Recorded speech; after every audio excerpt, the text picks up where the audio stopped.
My parents sacrificed me for my stepsister's happiness, now they're begging me to save her from losing everything. I'm a 32-year-old guy who grew up in what I call a pretty messed up family dynamic. My parents divorced when I was 10, and not long after, my dad remarried. Sue, my new stepmom, came with her own daughter Liz, who's just a year younger than me. From day one, it was clear that Liz was their main focus. My dad bent over backward to make her feel like she was the most important person in the house, and that never changed.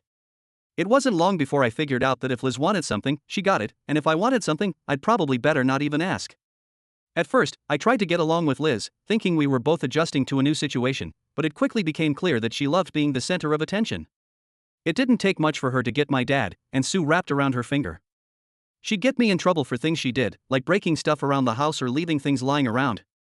It was always her word against mine, and my dad never once sided with me. She was his new daughter, and he would have done anything to keep her happy.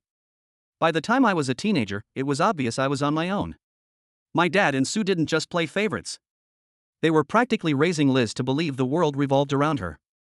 They constantly reminded me that Liz deserved more, that she needed things because she was struggling to adjust, which was just code for whatever Liz wants, she gets. I tried to let it slide and just focused on school, knowing that someday I'd leave that house behind. But things kept getting worse. When I was a senior in college, I was busting my ass to land an internship at a top company, and I'd finally gotten an interview.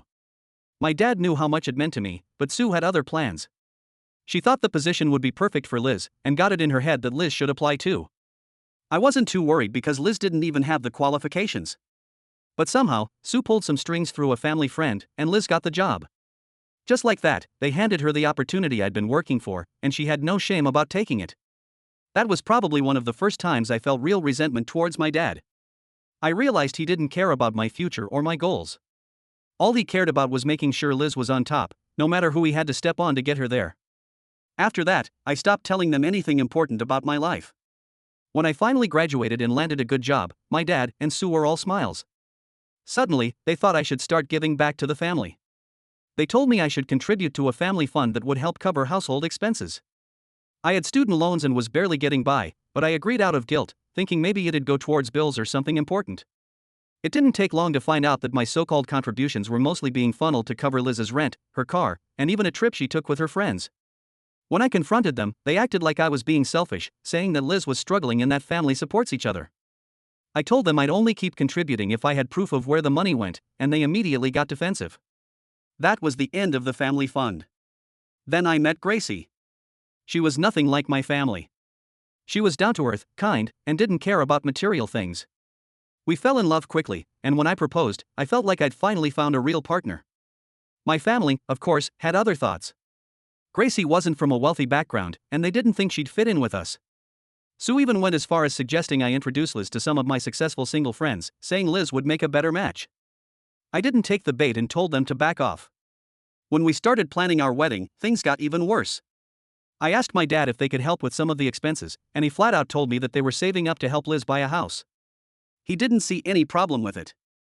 I dropped it, but then they insisted that Liz be a bridesmaid. Gracie, understandably, said no. She barely knew Liz, and the idea of having her at our side on our wedding day didn't sit right with either of us. When I told my parents, my dad flipped out, accusing me of disrespecting the family and choosing Gracie over blood. Sue threw in her usual, "We've done everything for you" guilt trip. That was when I finally snapped.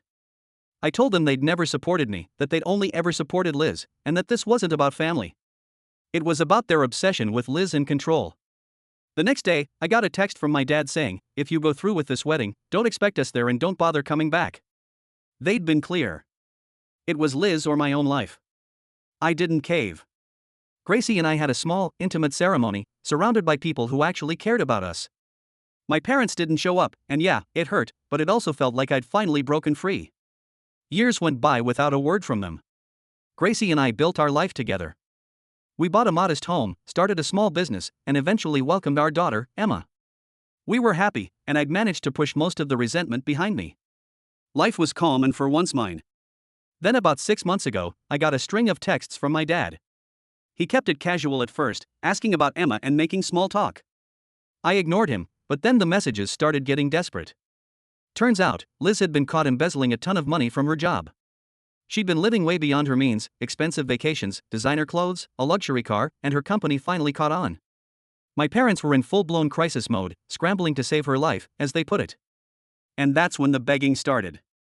My dad started leaving voicemails about their financial troubles, saying they'd had to put their house up as collateral for Liz's legal fees. Sue sent guilt-tripping emails about how they were one step away from losing everything, and how they needed my help to keep the family together. They even suggested I loan them $50,000 to save the family home. Because family is all that matters in times like these. At first, I ignored it all, hoping they'd eventually stop. But when the messages didn't let up, I finally agreed to meet them at a diner, just to put an end to it. Gracie stayed home with Emma, and I went in fully prepared to tell them to get lost. When I saw them, they looked worn down like they hadn't slept in days. My dad wasted no time. "We need $50,000 to keep the house," he said like I'd just handed over. I shook my head. "You really think I have that kind of money lying around?" Sue's face twisted. She said, "You and Gracie own a business, don't you? And you have a house. You can afford it." So I reminded them of all the times they'd thrown me under the bus for Liz. All the sacrifices I'd made on my own. All the times they made it clear she came first. I reminded them how they'd bailed on my wedding. All because Gracie wasn't good enough for them. I told them I wasn't their backup plan now that their golden child had messed up. My dad looked at me like I was speaking another language.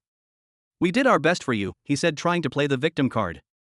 "Family sticks together." I was done. I told them my family, Gracie and Emma, comes first. I'm not jeopardizing their future for people who only come to me when they're desperate. As I stood up to leave, Sue muttered, "I hope you can live with yourself after this." I looked her in the eye and said, "I've been doing just fine without you." I thought that would be the end of it. But my dad wasn't ready to let go. He showed up at my house the next week. He'd never visited before, never met Emma. And seeing him on my doorstep, desperate, felt like some kind of twisted joke. He begged me to hear him out, rambling about how the family was falling apart and how Liz's life would be ruined without my help. He even tried to spin it like he was asking for himself and Sue, not Liz. He said, "Do you really want us to lose everything?" I asked him why he didn't sell some of Liz's luxury items. The car, the designer stuff. He just stammered, saying he couldn't do that to her. Even when she'd hit rock bottom, he couldn't bring himself to make her face the consequences. I told him, "If you can't hold Liz accountable, don't expect me to clean up your mess." He looked like I'd slapped him, but I didn't care. I closed the door on him, and that was that. A couple of days later, Sue tried a new tactic, telling me I owed it to Emma to keep the family together. She said Emma would benefit from having her grandparents in her life. That I'd regret cutting ties. That was the last straw. I told her, Emma doesn't need family members who only show up when they want something. She deserves better than that. I made it clear that I wouldn't be changing my mind, and that we were done. I could practically hear her shock through the phone, like she'd never imagined I'd put my foot down so firmly. But I was done being their fallback option. After that conversation, they finally went silent, and it stayed that way for a while. Part of me thought they'd show up again with some new guilt trip or manipulative plea, but they've kept their distance, maybe realizing there's nothing left to gain. And for once, I feel like I've actually got control over my own life. Free from their constant drama. Gracie and I continue to build a life focused on love and respect, with no strings attached. Emma is growing up in a stable, happy home, surrounded by people who genuinely care about her. I'm not naive enough to think my parents or Liz will change, but I've come to terms with that. Their version of family was toxic, built on control and favoritism. And it took me years to realize I didn't have to be a part of it. They made their choices, and I've made mine. I used to think cutting them off would make me feel guilty, but honestly, it's given me a peace I never thought I'd have. For once, I'm living my life for me and the people who actually matter. And that's more than enough.